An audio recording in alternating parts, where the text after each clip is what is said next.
Olhando para Jesus, autor e consumador da fé, o qual, pelo gozo que lhe estava proposto, suportou a cruz, desprezando a afronta, e assentou-se à destra do trono de Deus. O escritor aos Hebreus, meus irmãos, ele escreve essa carta incentivando os irmãos que tinham acabado de deixar o judaísmo e tinham se convertido ao cristianismo, a Cristo. E as crenças deles eram muito envolventes. Eles tinham muita incerteza a respeito da nova caminhada que eles estavam tendo agora no cristianismo. E toda essa carta, uns afirmam que é do apóstolo Paulo, outro diz que é de Apolo, mas o escritor é anônimo. Ninguém não sabemos, mas sabemos que tem uma mensagem aqui que nos encoraja, nos reanima e nos leva a olhar para Jesus. E ele então encoraja os irmãos, exorta os irmãos, o escritor, dizendo: olhando para Jesus. Ou seja, 2025, irmãos, eu, você, nós não podemos perder o foco de Jesus. Porque Ele é o autor e consumador da nossa fé. Ou seja, foi em Jesus que foi criado a fé e em Jesus foi consumido a fé. Ele é o autor e é o consumador da nossa fé. Essa fé que nós acreditamos no que Jesus fez na cruz do Calvário. Essa fé que leva nós a acreditar que Deus existe, que é um Pai bondoso e poderoso. Essa fé que leva nós a acreditar que a Bíblia, tudo que está escrito nela está se cumprindo e vai se cumprir, que ela é a palavra de Deus. E quando o escritor aos Hebreus pede para nós olhar para o autor e consumador da nossa fé, ele dá aqui um exemplo do que aconteceu com Jesus. Ele diz assim, porque ele suportou, aleluia, pelo gozo que lhe estava proposto, suportou a cruz, desprezando as afrontas, e assentou-se à destra do trono de Deus. Então, o que aconteceu, irmão? Jesus, quando esteve aqui na terra, ele era 100% homem. Então ele exercitou essa mesma fé que nós precisamos exercitar. E ele levou a cruz. Ele não murmurou, mas ele sentiu o gozo de cumprir uma missão que o Pai tinha confiado. E quando ele morreu, ele ressuscitou e ele se assentou à destra do Pai. A palavra aqui, se assentou, quer dizer assim: eu paguei o preço, eu cumpri a missão, eu estou aqui no controle de todas as coisas. Então ele pede o escritor, agora nós devemos olhar para ele como autor e consumador da nossa fé, porque ele esteve aqui como homem, mas não pecou. Ele foi o exemplo que nós devemos seguir de uma pessoa celestial, fiel. Ele levou a sua cruz, ele morreu, ele ressuscitou e ele está agora sentado, descansando, esperando a noiva. E eu e você, meus irmãos, nós ainda estamos na caminhada. Nós não devemos apostatar da fé, retroceder, mas nós devemos crer e continuar marchando, porque 2025 vai ter luta, vai como os outros anos, mas Jesus venceu e nós venceremos também em Jesus. Quem crê, levanta a mão e reage dando glória a Deus para Jesus. Aleluia. Então, Sinta-se alegria, irmão, de ser um participante do sofrimento. Sinta-se o mesmo gozo que Jesus sentiu de levar a cruz. Aleluia. Sinta-se participante dos sofrimentos. Quantos assim estão entendendo? Diga amém. Vamos aqui para um contexto para nós entender melhor porque nós devemos olhar para o autor e consumador da nossa fé. Primeiro, porque Jesus, ele é a solução, irmão, para todos os problemas, para todas as nossas demandas dessa vida. Ele é a solução. Então, quando ele pede para nós olhar, o escritor pede para nós olhar para Jesus, ele está dizendo, não perca o foco dele não, que só ele tem a felicidade, só ele tem a cura para vocês, só ele tem a salvação, só ele tem portas abertas, só Jesus. Vamos para Números, capítulo 21, o 8 diz assim, e disse o Senhor a Moisés, faze uma serpente ardente e põe-la sobre uma haste, e será que viverá todo mordido que olhar para ela. E Moisés fez uma serpente de metal e pô-la sobre uma haste, e era que, mordendo alguma serpente a alguém, olhava para a serpente de metal e ficava vivo. Diga, ficava vivo. O que está acontecendo aí? O povo de Israel, a igreja do Antigo Testamento que eu chamo, eles estavam, meus irmãos, murmurando contra Deus, pelo que Deus providenciava para eles. Toda manhã, pãozinho, o maná, pastor Davi, do céu para eles. Aí chegou um dia que eles disseram assim, nós estamos fartos desse pão vil. Nós queremos agora outro cardápio. E Deus agora ouve o clamor de Moisés. Moisés disse, Senhor, o povo não está mais querendo maná. Agora imagine, irmão, a padaria, a espécie de pão do céu. Se fosse hoje a gente ia fazer a mesma coisa, murmurar, porque tudo que a gente come todo dia, mas a gente tinha que ter na mente assim, poxa, isso aqui não é da terra, isso aqui é do céu, isso aqui é Deus que está mandando, então eu vou comer, e ainda que é todo dia, não sei até quando, mas eu quero agradecer porque Deus está mandando sustento do céu. Aleluia.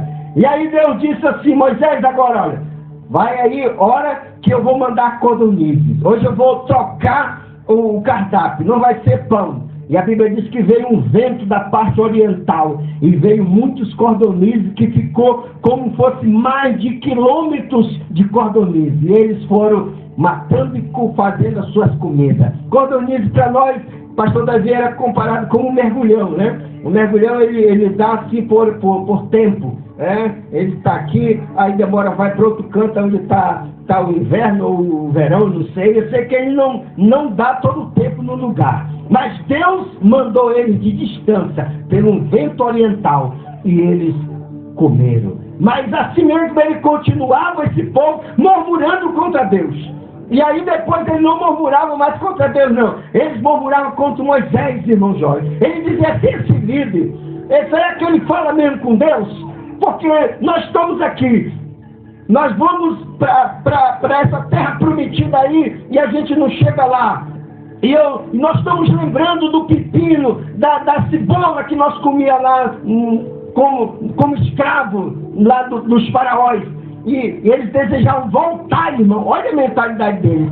O corpo físico deles tinha saído do Egito, da escravidão, mas a mentalidade deles era escrava pelaquilo que eles viviam diariamente lá, irmão. Então a nossa caminhada não é diferente, irmão. O que leva a nós murmurarmos é nós ter uma mentalidade escravizada pelo inimigo, de nós não termos uma mentalidade desbloqueada para que na graça de Deus e dizer assim como Deus mandou o maná do céu, Ele vai mandar para mim. Isso significa dizer a providência. Nós sermos gratos, irmão, e nós acreditar na palavra de Deus que nos libera, que nos dá o norte, e assim nós seremos bem sucedidos. Aí, por eles murmurarem contra Deus, contra Moisés, Deus permitiu a vontade permissiva de Deus, isso acontece, irmão. Deus permitiu as cobras, as víboras, começaram a picar eles. E eles iam morrendo, morreram muitos, mas foram numerosos que morreram. Aí eles não aguentaram mais, eles começaram a pedir: Moisés, clama a Deus aí, para que Deus venha ter compaixão de nós e nos perdoar, para que Ele retire essas serpentes, essas cobras que estão nos picando. E Moisés foi e orou.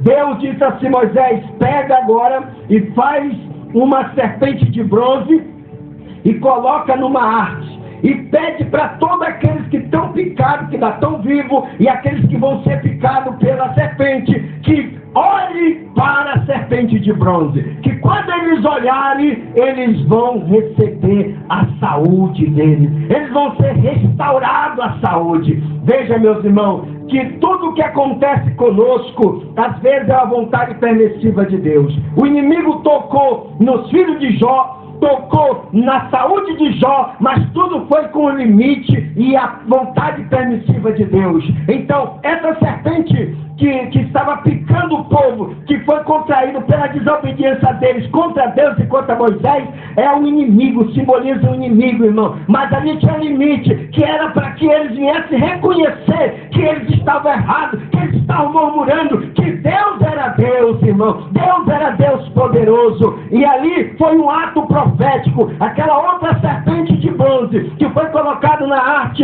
ela apontava para Jesus lá na cruz do Calvário, naquela arte crucificado, dizendo assim: olhai para mim todos os termos da terra e serei salvo, liberto de todo o problema. Então lá estava o nosso Jesus, irmão, simbolizado ali pelaquela serpente de bronze, pedindo para que eles olhassem para ele. Irmãos, o inimigo bota o veneno dele no nosso coração muitas das vezes, e nós não devemos olhar para o homem, porque ele trabalha para nós parar de congregar, para nós se entristecer. Ele bota contenda no casamento, e nós devemos tirar o foco do homem e olhar para Jesus, irmão, e dizer: Jesus tem a solução, Jesus tem o remédio, Jesus tem o escape, Jesus tem a ajuda, Jesus tem a restauração. E não deixar de congregar, não deixar de ler a Bíblia, não deixar de olhar para Jesus. O nosso erro é que as tribulações muitas das vezes tiram nosso foco de Jesus, e a gente começa a olhar para o homem, começa a olhar para o A, para o B, e começamos a padecer. Mas 2025, o Espírito Santo vai levar você a olhar para o autor e consumador da sua fé, para aquele que é a solução, para aquele que é o escape, e você vai viver o mar de Deus. Quem crê, dá glória a Deus. Aleluia! Essa palma foi para mim, como diz o certo pregador. Eu quero uma para Jesus aí. Glória a Deus, glória a Deus. Uma para Jesus, uma para Jesus. Glória a Deus. Aleluia. Vamos para João. João capítulo 3. Aleluia. João capítulo 3, versículo 14. João, ele faz aqui uma convalidação, irmão, daquilo que foi dito lá no Antigo Testamento. Ele diz assim: e como Moisés levantou a serpente no deserto, assim importa que o Filho do Homem seja levantado, para todo aquele que nele crê não pereça, mas tenha vida eterna. Assim como Moisés levantou a serpente de bronze lá no deserto, assim, irmão, nós, nesse ano 2025, nós temos a incumbência de levantar Jesus nesses últimos dias. O que é levantar Jesus? É você vir aqui, ligar esses alto-falantes aqui da voz e fazer uma pregação. É você ir ali na esquina, ligar uma caixa. Você está levantando Jesus, dizendo: olha, Jesus morreu na cruz do Calvário, Ele te ama. Deus amou o mundo de tal maneira. A solução não está no poder executivo, está em Jesus. A solução não está no poder legislativo, está em Jesus. A solução não está no homem, não está na religião, está no Jesus que é adorado nas igrejas, que serve a Deus. Ali está a solução. Então que o Espírito Santo venha, meus irmãos, te usar para você levantar Jesus. E dizer assim como Moisés levantou a serpente de bronze lá no deserto. Nesses últimos dias nós estamos levantando Jesus, dizendo que ele morreu na cruz do Calvário. Foi para consolução para todos os problemas. Aquele que crê não vai perecer. Tem resposta. Resposta para cura, resposta para o casamento, resposta para emprego, resposta para tudo, meus irmãos. Se alegre em Deus, Jesus é a solução. Olhe para Ele como seu autor e consumador da sua vida. Vamos retornar para o Antigo Testamento, Isaías capítulo 45, versículo 22. E o profeta messiânico, irmão Jorge, ele diz assim, ó: olhai para mim. Não é para o irmão Milton, não é para o irmão Custódio, não é para a placa da igreja, não é para o homem, não. Olhai para mim e serei vós todos os termos da terra, porque eu sou Deus e não há. O que estava acontecendo aí? Lá no livro de Números, quando Deus mandou Moisés levantar a serpente de bronze, eu já expliquei o que estava acontecendo. O povo estava murmurando contra Deus, contra Moisés, estavam querendo apostatar da fé. E o que estava acontecendo aqui? Aqueles estavam se relacionando com a idolatria, com os ídolos. Aqueles já que estavam querendo acreditar no Deus Sol, no Deus Lua. E Jesus, e Deus veio e usou a boca do profeta Isaías e disse: olha, olhai para mim. Tira o foco de vocês, desses deuses aí pagãos, que eles não é o Deus verdadeiro. Olhai para mim, que foi o mesmo Deus que quando Elias orou, respondeu com fogo. Olhai para mim, que sou o mesmo Deus que ressuscitei Lázaro com 4 dias de morto. Olhai para mim todos os termos da terra, porque eu sou Deus e não há outro Deus. Hoje o problema do homem ainda continua esse, irmão, a idolatria. As pessoas, elas oram, pedem para Deus, de repente Deus tarda em responder, ele começa a bater em qualquer porta, ele diz assim: tudo é válido, as coisas. E Jesus está dizendo: olhai para mim todos os termos da terra, aleluia, porque eu sou Deus, o Deus verdadeiro, irmão. Se Deus quiser te curar, resolver o teu problema, não precisa a mão direita dizendo assim: eu creio nesse Deus e vou continuar crendo, aleluia. Eu quero terminar a minha mensagem falando aqui sobre Lucas capítulo 22. Tá? Nós estávamos falando agora para nós olhar para Jesus. Agora nós vamos falar aqui sobre o olhar de Jesus para nós. Quem está entendendo, diga amém. Nós lemos vários versículos pedindo para nós olhar para Jesus. Agora Jesus vai olhar para nós. 61 diz assim: e virando-se o Senhor, olhou para Pedro. Volte sua atenção para cá. E Pedro lembrou-se da palavra do Senhor, como lhe tinha dito: antes que o galo cante, hoje me negarás 3 vezes. E saindo Pedro para fora, chorou amargamente. Jesus disse para Pedro, nesse contexto, se você for ler os versículos anteriores, você vai ver Jesus disse: Pedro, Satanás, ele pediu para peneirar a tua vida, como peneira o trigo. Ele pediu permissão, olha aí para você ver. Ele não toca no servo de Deus, não. Ele tem que ter a permissão. Mas ele vai te tocar, mas eu vou interceder por ti, para que tu passe essa prova. E quando tu se converteres, avisa teus irmãos. Qual era o problema de Pedro, dele ser peneirado? Que ainda não era um convertido. Tinha coisa, porque às vezes nós já se convertemos, irmão. Eu sempre recito aquela passagem lá em Deuteronômio que diz assim: se o meu povo que se chama pelo meu nome, está falando o povo de Deus, aquele que está se relacionando. Primeiro, se buscar a minha face e se converter dos seus maus caminhos, aí ele diz: eu vou ouvir do céu. Então, nós já somos convertidos, só que nós temos maus caminhos ainda. Algumas áreas que precisam se converter. Então, Pedro, ele era um convertido a Jesus. Só que tinha algumas áreas que ele precisava se converter. Uma delas, irmão, era que ele era precipitado nas suas decisões. Ele falava como ele fosse fazer, mas na hora ele arregava. Aí ele, em vez de ele dizer assim, Senhor, eu lhe agradeço, ore mesmo por mim, porque eu sou frágil, eu necessito da tua oração. Sabe o que foi que ele disse? Ele disse, Senhor, aonde tu morreres, eu morro contigo. Eu não vou te abandonar. Esses outros aí podem te abandonar, mas eu aqui, o Pedrinho, eu não vou te abandonar. Pode contar comigo, Senhor. Aí o Senhor disse assim, olha, antes que o galo cante uma vez, ou que o galo cante uma vez, 3 vezes, tu me negarás. Tu vai dizer que tu não me conhece, Pedro. Tu comeu comigo peixe assado. Tu andou comigo, tu dormiu do meu lado. E tu vai me negar 3 vezes, tu vai dizer que tu nunca me viu. Tu me conhece. 3 anos Pedro andando com Jesus. Aí Jesus foi preso. E aí Pedro, os demais apóstolos, pastor Davi, eles foram ficando dispersos. Mas Pedro continuou caminhando atrás de Jesus. Aí estava o pátio bonito, ele entrou lá no meio, ficou lá no meio do pessoal.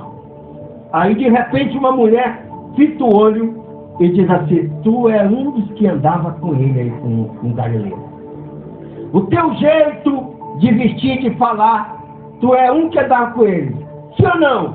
Aí ele disse, eu não sei nem do que você está falando, eu não conheço esse homem. Tinha acabado de receber, o inimigo peneirando a vida dele. Aí veio outro, ele disse, eu não sei do que vocês estão falando, eu não conheço esse homem, eu nunca nem vi ele. Pode ler aí nesse texto aí, que está tudinho que eu estou recitando. Por 3 vezes ele negou que não conhecia Jesus. Na 3ª vez, antes que o galo cantasse, Jesus vai e agora olha para Pedro, no momento que ele negou pela 3ª vez.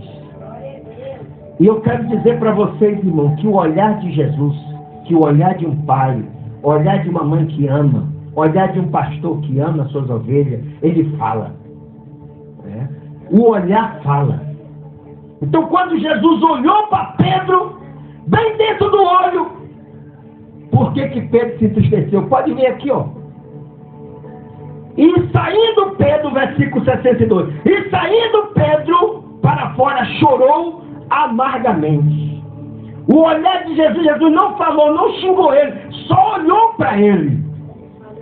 Aí ele saiu, foi chorar amargamente, porque ele lembrou das palavras que Jesus tinha dito para ele. A palavra amargamente aqui no original quer dizer assim, uma água, uma lágrima podre. Então, Pedro chorou amargamente, ou seja, ele chorou ali uma tristeza tão grande por ele ter negado alguém que ele conhecia. Às vezes, meus irmãos, o inimigo peleia a nossa vida.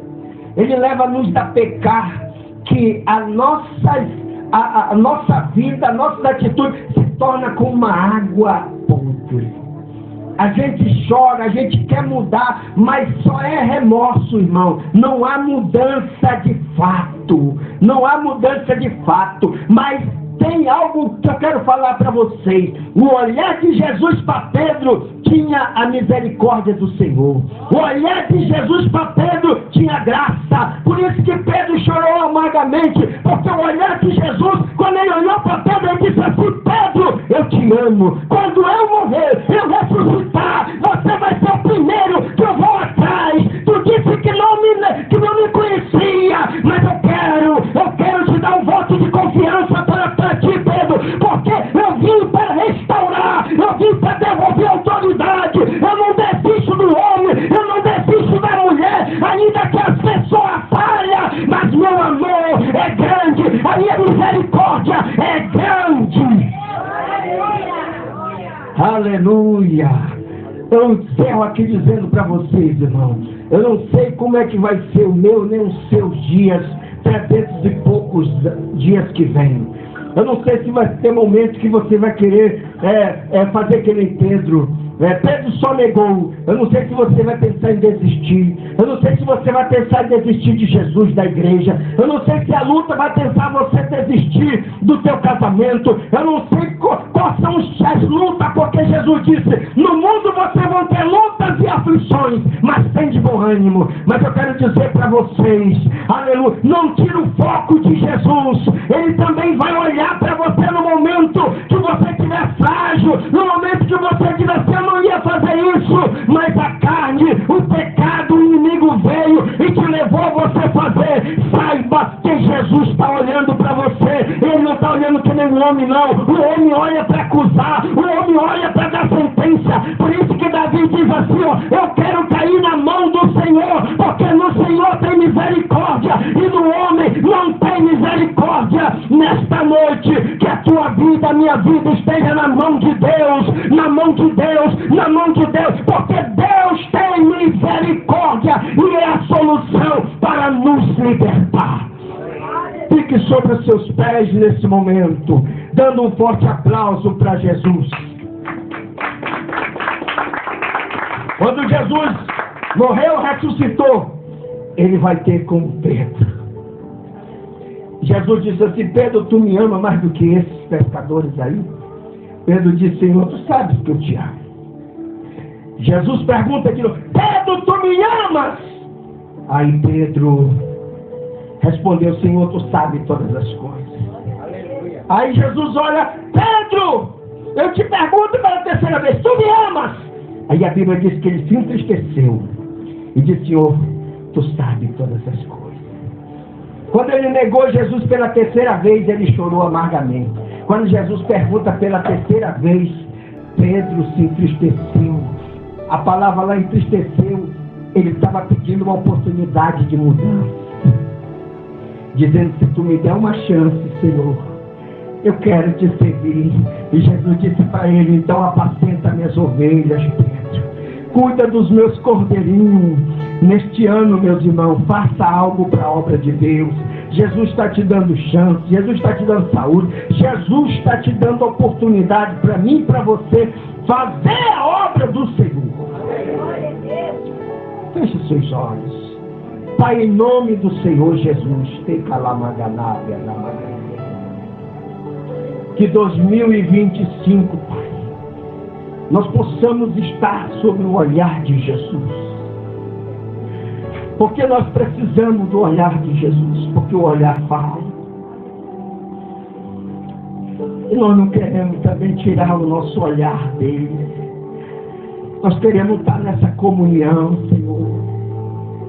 Passa o teu sangue nos purificando, meu Deus. Purificando as tuas ovelhas. Levanta a sua voz, irmão, faz o seu clamor. Oh, meu Deus, a tua filha vai louvar agora, Pai. E nós queremos a te adorar, dizer que tu és maravilhoso, Pai. É no nome do Senhor Jesus. Deus, venha sobre